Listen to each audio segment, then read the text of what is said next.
Well, Paul, the stakes are surely high with Iran, and so are the tensions. Lots going on with the talks today. What are your thoughts about this? Yeah, it's really all coming down to the wire, right? I mean, for the last month, we've seen warships approaching the seas in the Middle East, and now today the talks leading up to that, President Trump, time and again, is saying they got to make a deal. Dire consequences if they don't make a deal. Hell to pay if they don't pay a deal, on and on. But it really comes down to today. And for the first time, or at least one of the first times, we heard from the Ayatollah in Iran, and he said, quote, "More dangerous than a fleet of warships is a weapon that can send them to the bottom of the sea." So now we're hearing from the Iranian side.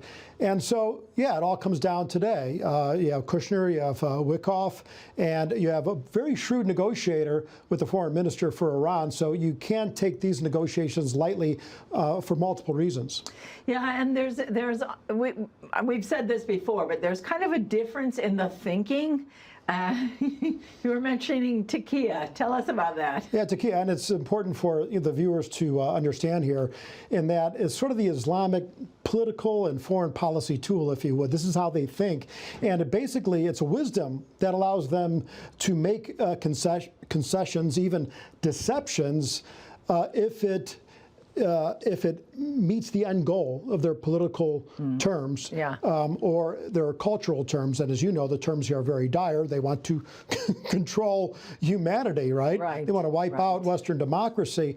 And so that's, I think, what Netanyahu was referring to the other day, the prime minister, when he said, two things we know about Iran. Number one, they lie, and number two, they cheat. So in other words, it gives them this license, if you will, that they could say anything, do anything, make concessions, and then turn around and avoid those, sort of this ends justify the means sort of strategy. Right, yeah, and we've talked about this before, the idea of hudna, where you actually make a deal until you can regain your strength, regain your power, and then you do what you want to do. And we know they want to wipe out Israel. They've been trying for a long time. They've already said they're not going to talk about missiles. They're not going to talk about what we call terror groups, their proxies.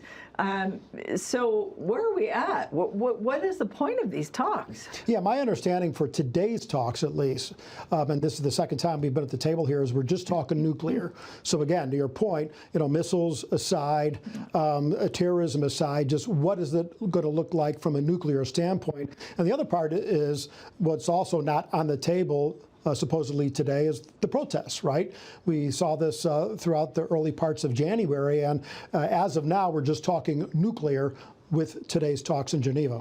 Yeah, and we've heard actually personal reports of coming out of Iran of somebody that we were connected with, that a relative of his was actually shot in the face in the last few days with a paintball or whatever it is, aiming for the eye. Thank God it didn't hit the eye. So we know this is still going on. We know the protesters are still being hunted, and, the regime, I guess, is afraid. So they're doing what they can do. Yeah, and you heard from Senator Graham, he doesn't want to forget about that, right?